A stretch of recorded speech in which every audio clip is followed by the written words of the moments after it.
Queria saudar a igreja na graça e na paz do Senhor Jesus Cristo. Meus irmãos, é uma alegria podermos falar a respeito da palavra de Deus, e ainda mais quando nós falamos sobre um assunto que eu creio que pega a todos nós. Hoje eu gostaria de falar a respeito de quando nós somos perseguidos. Não só quando nós somos perseguidos por qualquer questão, mas quando nós somos perseguidos por praticar o bem. O que fazer quando nós somos perseguidos por praticar o bem, por praticar a vontade de Deus? O que fazer quando pessoas que são más, que são ímpias, buscam de alguma maneira fazer o mal contra nós quando nós buscamos fazer o que a palavra nos manda fazer? E para falarmos sobre isso, eu queria pedir que os irmãos abrissem a Bíblia no Salmo 11, Salmo de Davi. O salmista passa por um momento possivelmente parecido e ele nos instrui como deve ser a nossa ação. Salmo 11.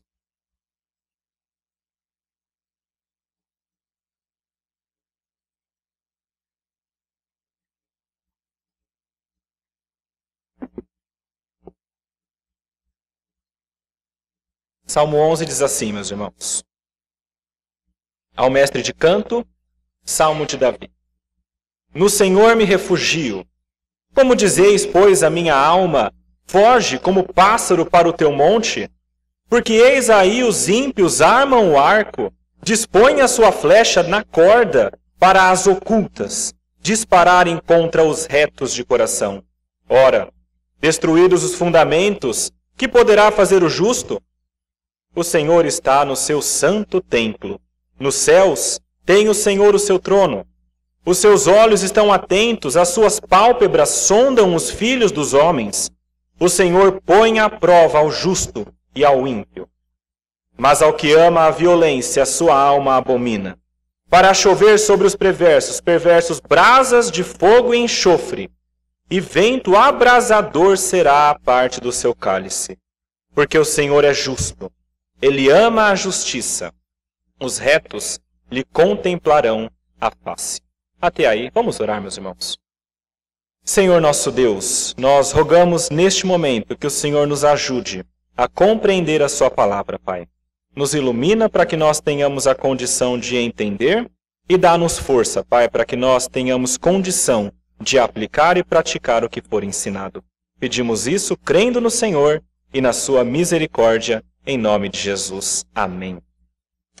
Meus irmãos, nós não sabemos exatamente qual que era a situação que Davi estava passando aqui, por isso eu não vou nem tentar contextualizar para os irmãos, há algumas possibilidades, mas eu queria que nós olhássemos para este salmo como uma poesia que o salmista escreve, possivelmente passando por uma situação desse tipo, e que nós tentássemos extrair algumas questões teológicas para nos ajudar em nossa vida.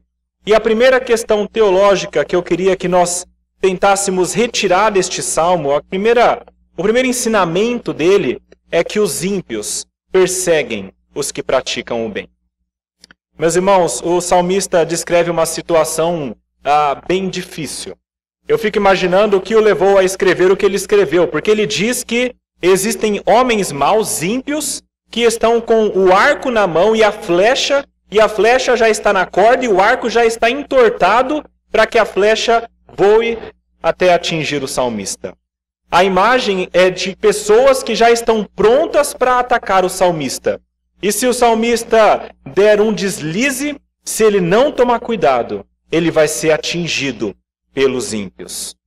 Meus irmãos, ataques como estes acontecem não só sobre o salmista, mas têm acontecido e acontecem na vida de todo o povo de Deus. Como eu falei, no caso de Davi, a gente não sabe exatamente qual foi a situação que o levou a escrever este salmo. Alguns dizem que foi quando ele foi perseguido por Absalão. Absalão persegue a Davi e Davi foge de Absalão, procura guarida em outros lugares para não ser morto. Foi uma situação difícil. Mas tem também uma outra situação quando ele foge de Saul, o rei. E na fuga de Saul, inclusive, ele escreve que ele está nos montes como uma pulga e o rei está atrás dele. E ele não só uma pulga, mas ele diz que ele está como uma perdiz, que é um pássaro de fato, voando e fugindo nos montes. Meus irmãos, Davi passou por situações assim. Mas não só Davi. Se nós olharmos para a história na Bíblia, nós temos outros exemplos. Existe um exemplo que eu gosto muito, que está lá no Novo Testamento, Pedro e João. Quando eles estão pregando o Evangelho, lá em Atos 4 narra esse episódio, eles começam a pregar o Evangelho e falar sobre Jesus, e então os religiosos, os poderosos da época, chamam eles e dizem, olha, vocês não podem pregar o Evangelho. Vocês devem parar com isso. Se vocês não pararem, vocês vão ser presos, vocês vão ser açoitados e outras coisas piores. E Pedro e João, mesmo sendo ameaçados, continuam a pregar o Evangelho, mas são perseguidos por isso. Não só nos tempos bíblicos, mas também depois dos tempos bíblicos. Nós sabemos das perseguições na igreja primitiva. Meus irmãos, a igreja primitiva sofreu muito, mas muito mesmo, e nós não temos a noção de quão grande foi esse sofrimento. Mas coisas terríveis como cristãos sendo entregues a feras e despedaçados por feras, cristãos sendo queimados vivos, sendo mortos ao fio da espada, degolados e crucificados. Eles foram perseguidos e sofreram muito por Cristo. Nós temos também o tempo dos protestantes até a Reforma Protestante, por seguirem a Bíblia, foram também perseguidos homens pré-reformadores, como o caso de John Huss, que foi queimado vivo também, por defender a sua fé e por defender a Bíblia e dizer não abro mão da verdade. E ele foi também morto por isso, perseguido por homens maus que estão com as mãos no arco e a flecha pronta para atingi-lo. Não só aí também, mas prosseguindo um pouco mais para próximo de nós, a perseguição que aconteceu grandemente nos países comunistas. Sabemos que cristãos foram perseguidos nestes países, pastores foram presos, pastores foram levados ao cárcere e foram torturados por sua fé. E nós temos muitos livros relatando isso. Nós temos recentemente agora casos de perseguição nos países islâmicos. Nós sabemos e temos ouvido pessoas que são presas, homens, mulheres, crianças, que são presas, torturadas e mortas. Das mais diversas formas, com requintes de crueldade. Meus irmãos, a perseguição dos cristãos não é algo novo. Tem acontecido no decorrer da história. E tem acontecido hoje, não só fora do Brasil, mas também dentro do Brasil. Muitas vezes, quando nós falamos sobre essas perseguições que são terríveis, que levam à morte, nós pensamos que é algo um pouco longe de nós. E de fato, se nós pensarmos no Brasil, nós não somos perseguidos a ponto de sermos mortos. Não há ninguém apontando uma arma para nós e dizendo, pare de ser cristão, negue a Cristo. Não há grupos de extermínio entrando nas igrejas e matando todo mundo. Graças a Deus por isso. Mas é certo que existem perseguições de outro tipo. Eu penso, por exemplo, perseguições que talvez você sofra e talvez nós soframos no trabalho, por fazer o que é direito. Talvez perseguições quando você encontra algo ilícito no seu trabalho e se posiciona contra e sofre por isso. Nós sofremos ataques e perseguições por esses motivos. Quando você se opõe a uma prática da empresa, quando seus colegas, que são maus muitas vezes, tramam algum tipo de maldade contra você porque você é cristão, porque você defende a fé evangélica. Eu creio que muitos de nós passam por isso.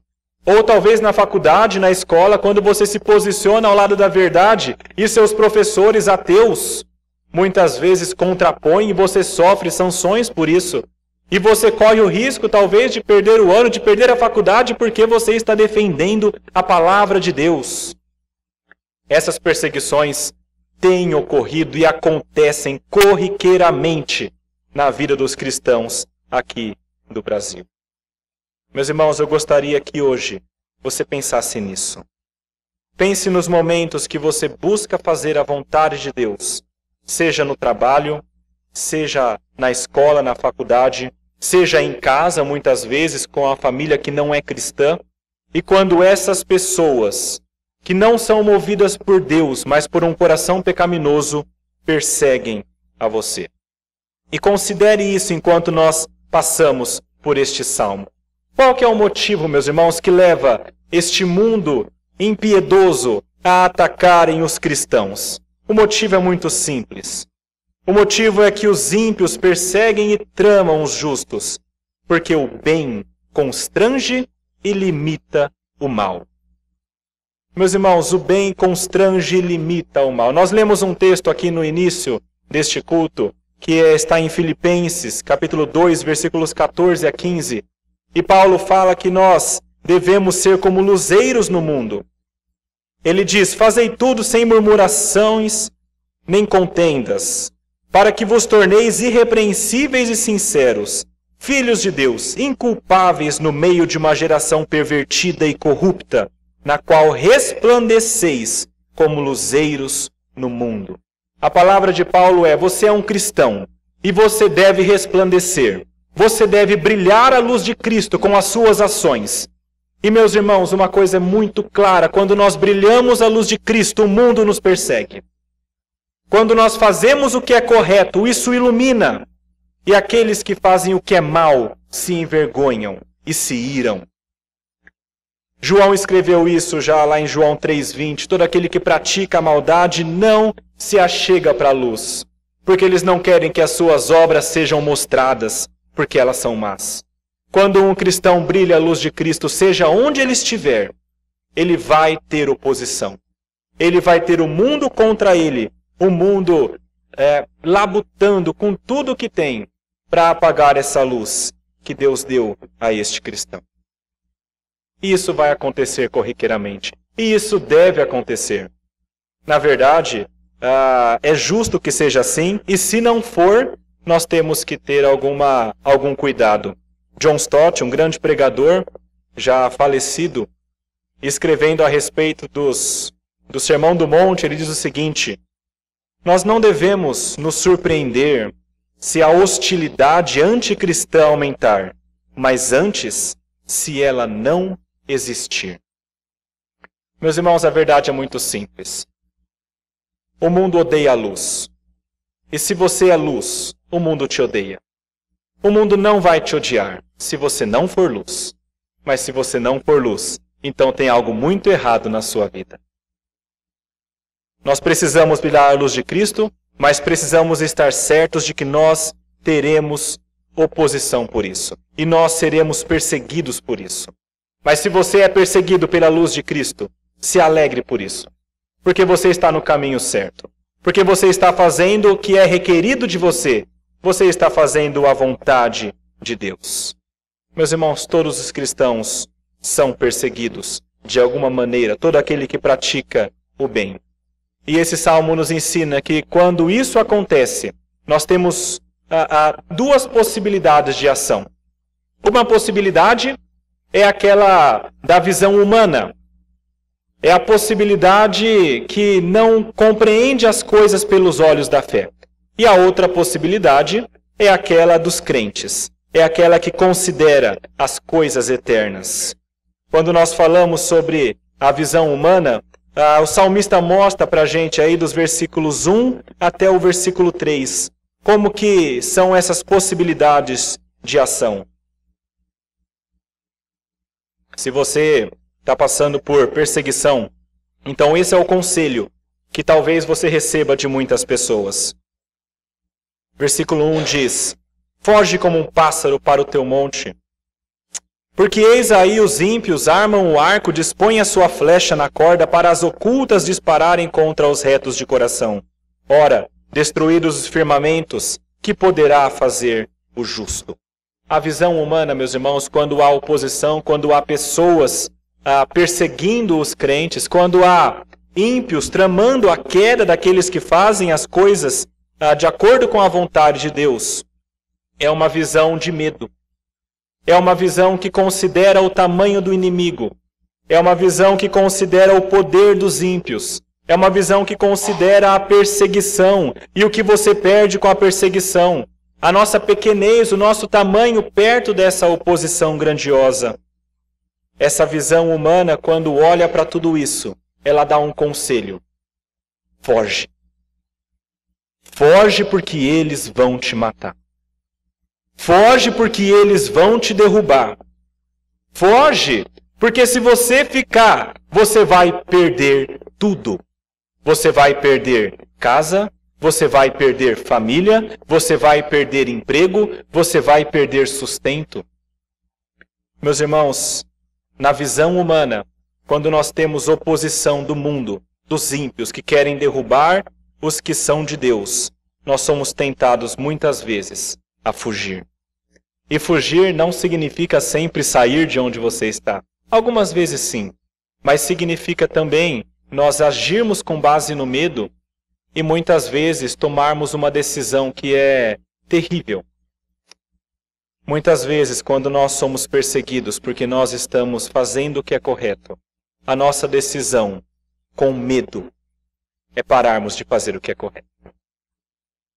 Muitas vezes, quando a perseguição é porque a nossa luz está brilhando e não é nossa, é de Cristo, a nossa decisão é parar de brilhar a luz, para que então não sejamos mais perseguidos.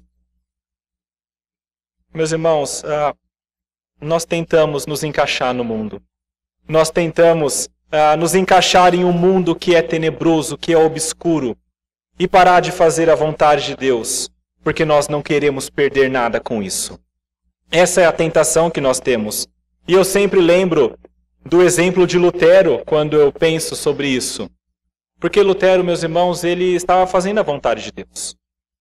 Lutero, quando prega as 95 teses, ele certamente prega com temor no coração. Medo de Deus, sabendo que tinha que fazer a vontade dele, mas medo dos homens, sabendo que poderia morrer por isso.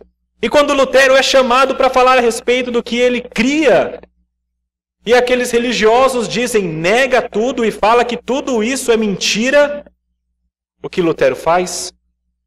Me dá um tempo. Depois eu respondo. É interessante olhar a história de Lutero.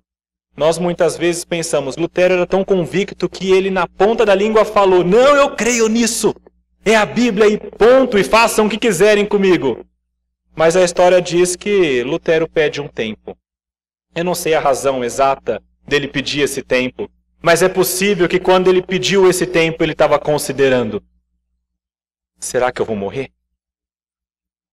Será que eu vou ser queimado igual John Huss? Será que eu vou ser linchado? Ou será que eu vou perder todo o resto? Eu vou perder o meu cargo na igreja, vou perder a igreja que eu pastorei, eu vou perder tudo que eu sou por conta disso? E ele pede um tempo, e ele pensa e ele considera.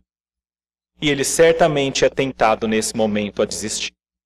Ele certamente é tentado e ouve a voz dizendo, foge.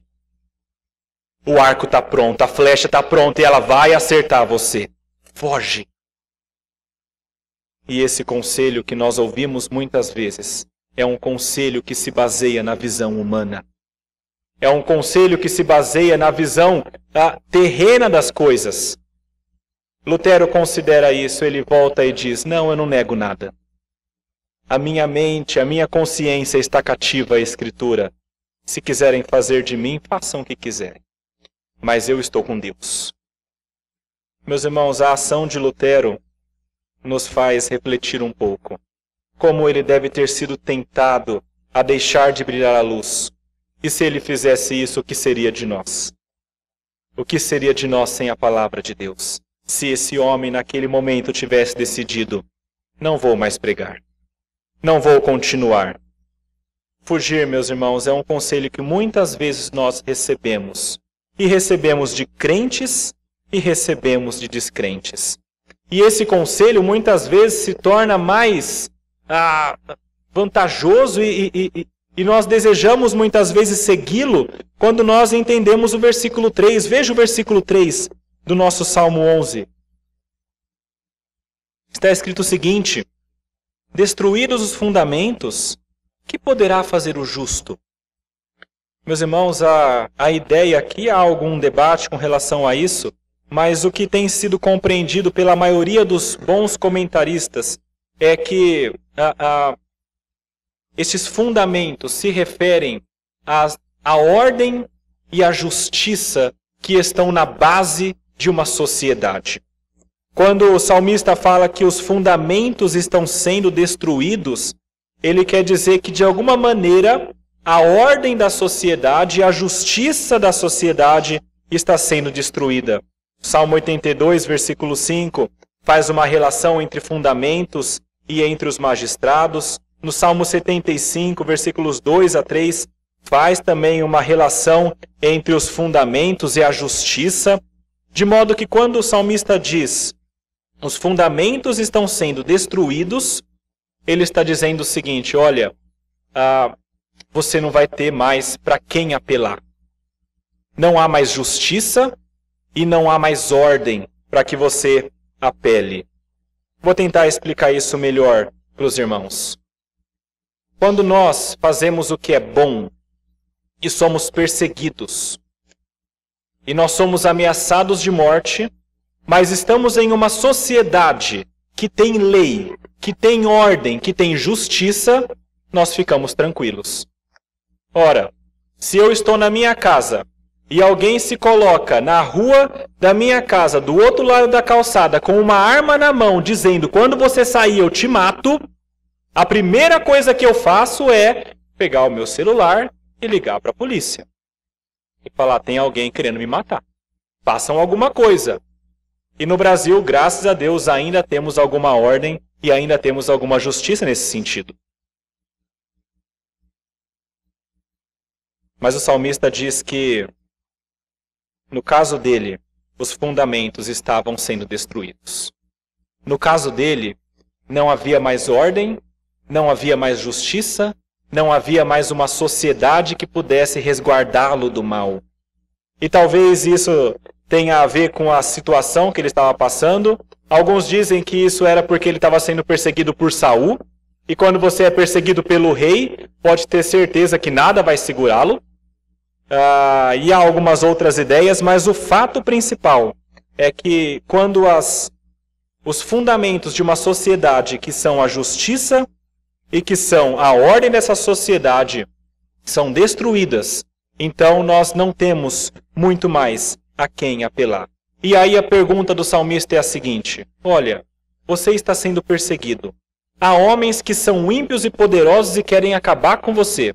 E a flecha está pronta para te acertar. E você não tem mais justiça, você não tem mais ordem, não tem mais ninguém para te proteger. O que poderá fazer o justo? Foge. O que poderá fazer o justo? Nada. O justo não pode fazer mais nada, porque ele não pode apelar para a autoridade e porque ele mesmo não tem força para lutar contra essas coisas. Meus irmãos, esse é o conselho dos ímpios.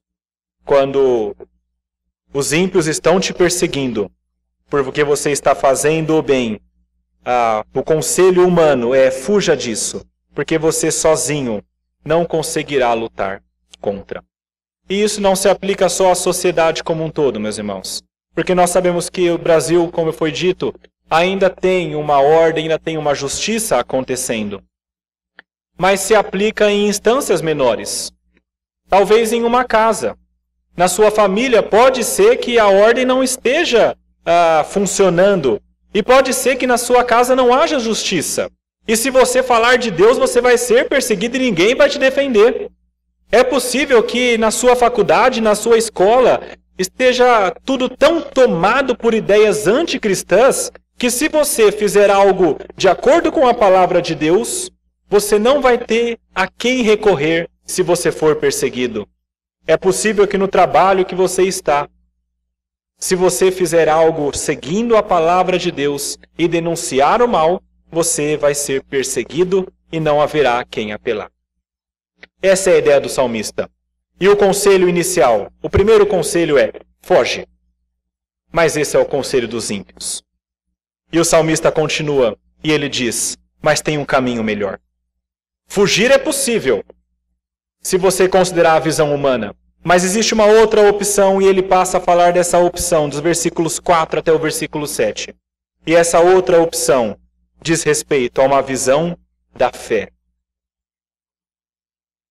Nos versículos 4 a 7, o salmista, juntando com o que ele fala no versículo 1, no versículo 1 ele começa falando, eu me refugio no Senhor. E como é que pode vocês dizerem para mim, foge? E no versículo 4 ele explica por que ele diz isso. O Senhor está no seu santo templo. Nos céus tem o Senhor o seu trono. Os seus olhos estão atentos, as suas pálpebras sondam os filhos dos homens.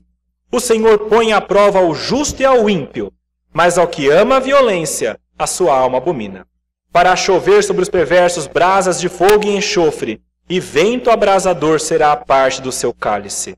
Porque o Senhor é justo, Ele ama a justiça, os retos lhe contemplarão a face. Meus irmãos, para o salmista, o conselho de fugir é loucura. Ele diz, eu não fujo. Eu me refugio no Senhor, eu confio em Deus, mas eu continuo praticando o bem. Eu continuo praticando a vontade de Deus. E eu faço isso, primeiro, porque os fundamentos humanamente parecem estar sendo destruídos, mas os fundamentos eternos continuam. Os fundamentos eternos estão em Deus. Ele fala, o Senhor está no seu santo templo. E aqui, meus irmãos, ele fala a respeito de Yahvé. Ele fala a respeito de um Deus que é eterno, de um Deus que não muda, de um Deus que é justo, de um Deus que promete que não deixará passar justiça e injustiças neste mundo. É este o Deus que é colocado pelo salmista e em quem o salmista se apoia. É em Yahvé que ele confia. Este Deus é o mantenedor dos fundamentos. E se os fundamentos deste mundo, que são a justiça e a ordem, estão sendo destruídos, meus irmãos, Yahvé, Deus, é o fundamento eterno. E quem pode destruir a este Deus? Quando nós confiamos neste Deus, nós podemos ter a certeza de que este fundamento não será destruído. E ele continua falando, dizendo que este Deus está no seu templo. O seu templo está de pé, meus irmãos. A ideia é que a ordem permanece. Se a ordem neste mundo está sendo deturpada, a ordem divina em um âmbito maior continua e permanece. Deus continua no controle. E ele fala que este Deus está no seu trono. E quando pensamos em um Deus nos céus, no seu templo, no seu trono, a ideia é que ele está reinando e julgando retamente. Meus irmãos, o salmista confiava nos fundamentos de Deus, não nos fundamentos deste mundo. Se nós olharmos com os olhos humanos, muitas vezes nós seremos tentados de fato a fugir e não mais praticarmos o bem. Mas quando nós olhamos para a verdade espiritual, para essa realidade maior que existe, nós entendemos que nós não precisamos fugir, que nós não precisamos temer. O que nós precisamos é crer neste Deus. O que nós precisamos é nos refugiar neste Deus. O que nós precisamos é colocar a nossa fé em Deus, e um Deus que é firme e não muda, e é poderoso para isso. O que nós precisamos é tirar os olhos deste mundo e colocar os olhos no Senhor da justiça. E quando nós fazemos isso, então aquele medo deste mundo começa a desaparecer. E o medo do Senhor começa a aparecer. Se nós continuamos ainda seguindo às vezes o conselho dos ímpios, que é de fugir, talvez seja porque nós ainda não conhecemos o tamanho e o poder do Deus da Bíblia. O tamanho e o poder deste Deus que mantém os firmamentos para sempre. Nós devemos colocar a confiança neste Senhor. No versículo 4 ele diz, os seus olhos estão atentos, as suas pálpebras sondam os filhos dos homens. Todas as coisas que estão acontecendo sejam boas, sejam más, sejam perseguições, sejam planos maus, seja o que for, tudo isso está sendo observado por Deus e está sendo controlado por Deus. Mesmo quando parecem caóticas, mesmo quando parece que os fundamentos foram destruídos, Ele continua reinando e sendo justo. E talvez você então me pergunte, mas como que é possível que Ele esteja vendo tudo isso com tanto caos existindo? Por que será que Deus vê tudo isso e o justo continua sofrendo? E o próprio salmista responde isso no versículo 5. Ele diz, o Senhor põe à prova ao justo. Meus irmãos, muitas vezes nós ficamos nos perguntando e refletindo qual que é o motivo pelo qual muitas vezes nós acabamos sofrendo perseguições e muitas vezes nós não vemos a ação de Deus nos defendendo, nos livrando, ou outras pessoas passando por isso. E na realidade o salmista explica isso. Olha, a grande verdade é que o Senhor põe à prova também ao justo.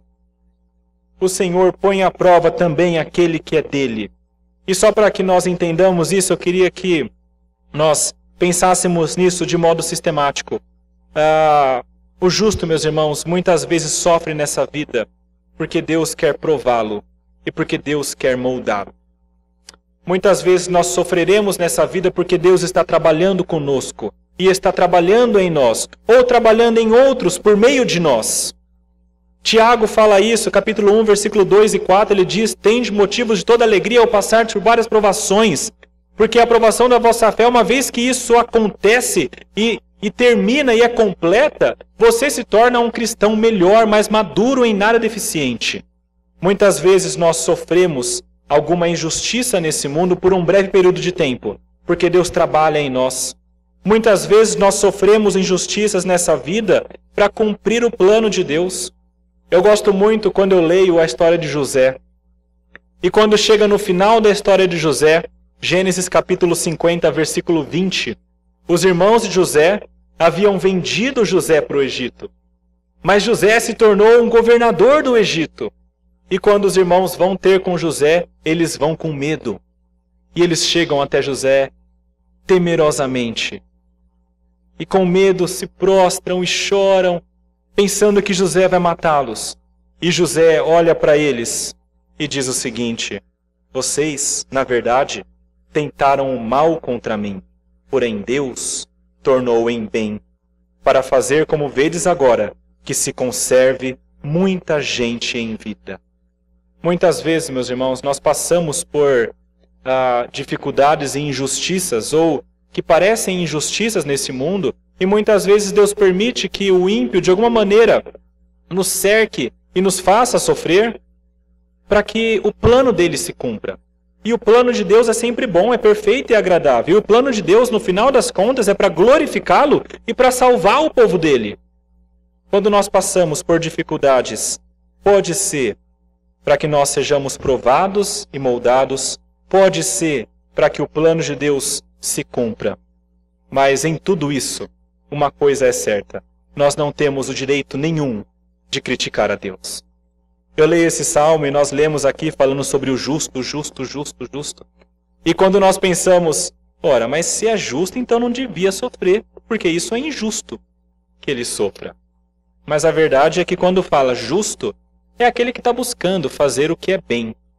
Mas a palavra de Deus diz que, no final das contas, ninguém é justo. Ninguém é perfeito diante de Deus. A palavra diz que não há nenhum justo, nenhum sequer. Todos se extraviaram, todos fazem coisas contra Deus.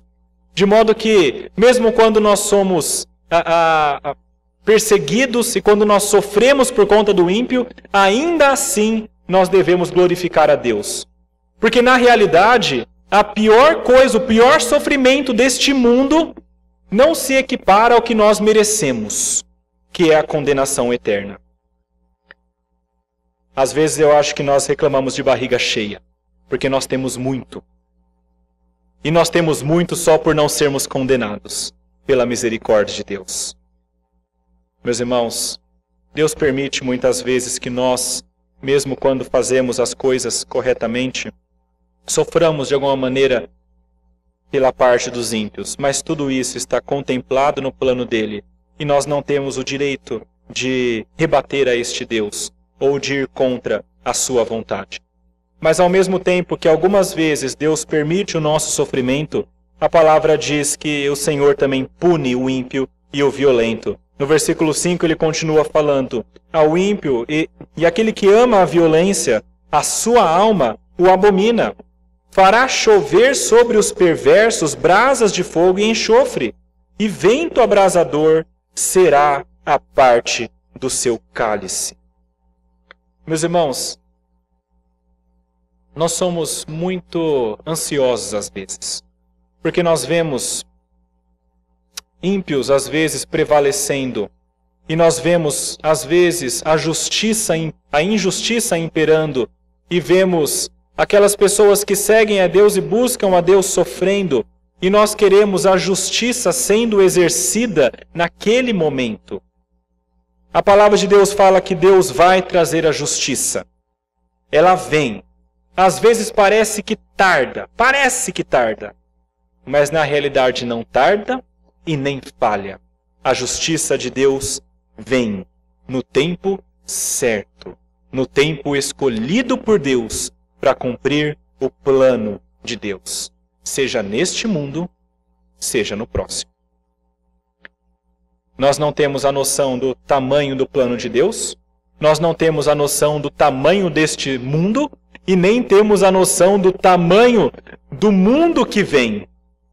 Meus irmãos, nós somos tão pequenos, nós somos tão minúsculos perto do tamanho do conhecimento de Deus, que chega a ser cômico quando nós chegamos a Deus e falamos: o Senhor está tardando a sua justiça.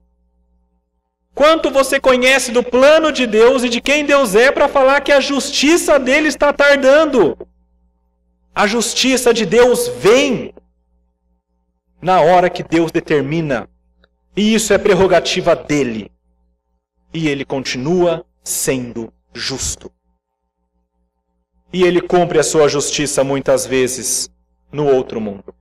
Nós sabemos que aqueles que estão com Deus serão de fato salvos, mas aqueles que não estão com Deus, de alguma maneira, eles vão ser jogados neste lago de fogo e de enxofre.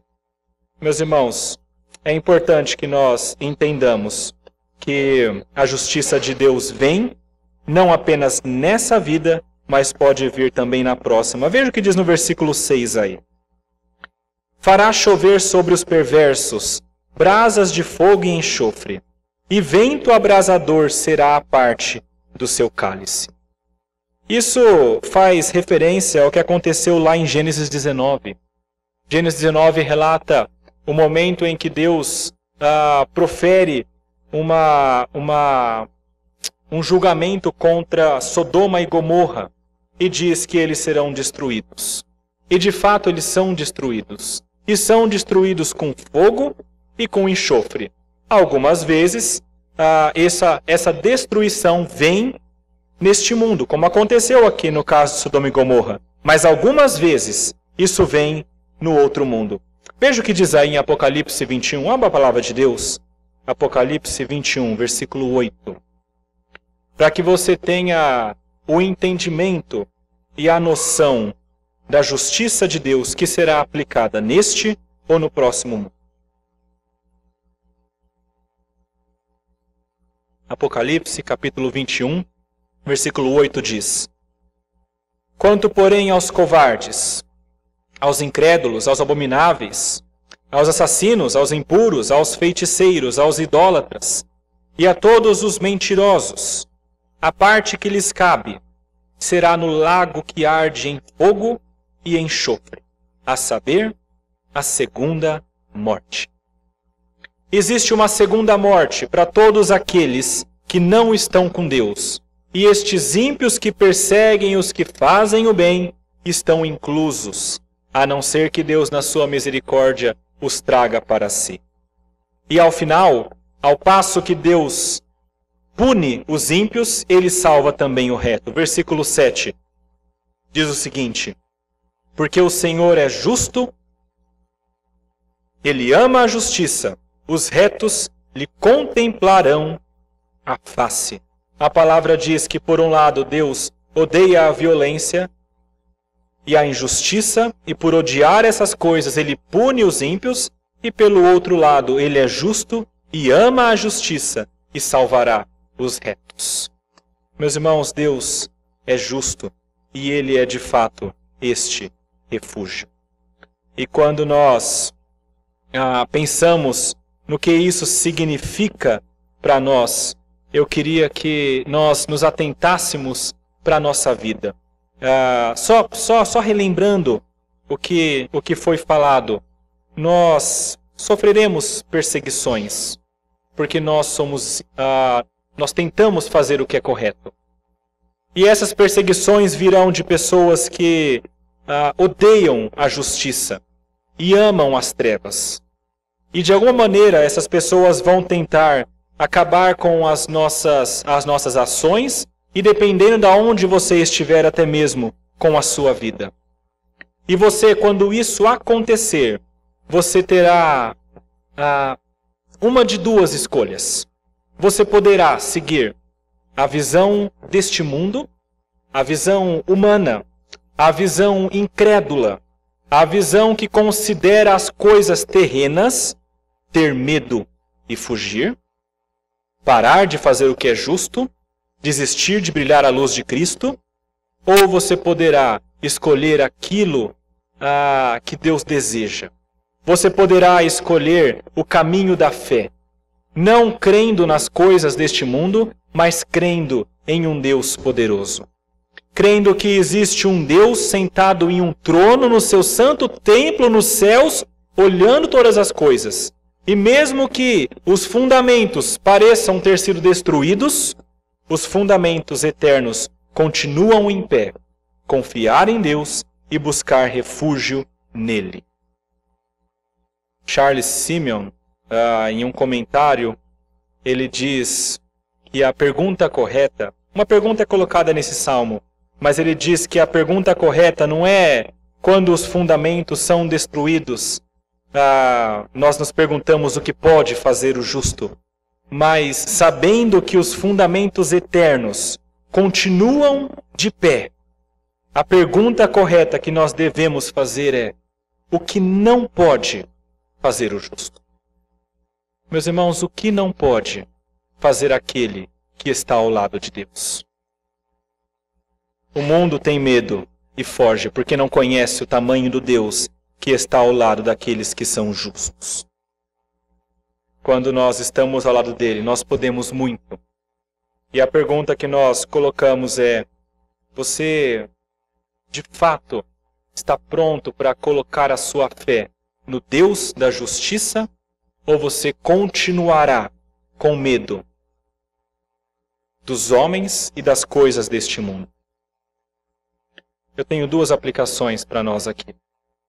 Primeira delas: se você está sofrendo em algum tipo de ataque por estar fazendo o que é justo, a palavra diz: continue firme. Continue batalhando, continue fazendo a vontade de Deus. Você está no caminho certo. É isso que a palavra nos mostra. 1 João capítulo 3, versículo 1 fala que o mundo não nos conhece porque não conheceu também a Jesus. Se você é rechaçado pelo mundo, é porque você de alguma maneira está se assemelhando a Jesus e brilhando essa luz de Cristo. Não ceda à tentação de muitas vezes se acomodar aos padrões do mundo para você não mais ser perseguido. Não ceda à tentação de apagar a sua luz para então você ser aceito por um mundo de trevas.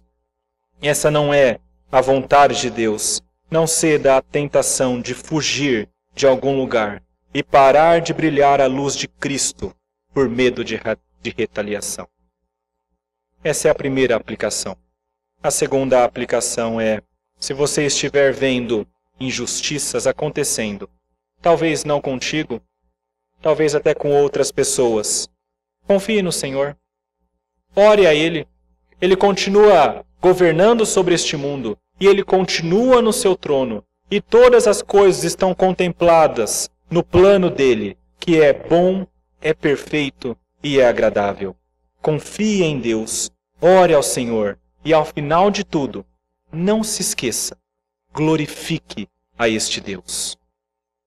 Porque apesar de nós não entendermos como tudo acontece, a palavra diz que Deus está completando o seu plano maior, que é de glorificá-lo e de salvar a sua vida, para que você não se perca e vá para a condenação eterna, para este lago de fogo e enxofre, mas seja salvo e se assente ao lado dos príncipes de Deus. Vamos orar. Senhor nosso Deus, nós lemos a sua palavra que nos mostra a verdade e muitas vezes nos exorta e mostra como que deve ser nossa vida. E nós queremos pedir perdão a Ti, Pai, porque nós não temos confiado no Senhor. Queremos pedir perdão a Ti, Pai, porque muitas vezes as perseguições deste mundo e as dificuldades deste mundo têm se tornado tão grandiosas que têm nublado nossa visão. Tem nos feito pensar que os fundamentos estão destruídos. Tem nos feito pensar que não há salvação. Tem nos feito pensar que tudo que nós podemos fazer é fugir. E muitas vezes temos fugido. Temos deixado de fazer a sua vontade. Temos deixado de brilhar a luz de Cristo. Temos deixado de ser luz naqueles ambientes que o Senhor nos colocou para brilharmos.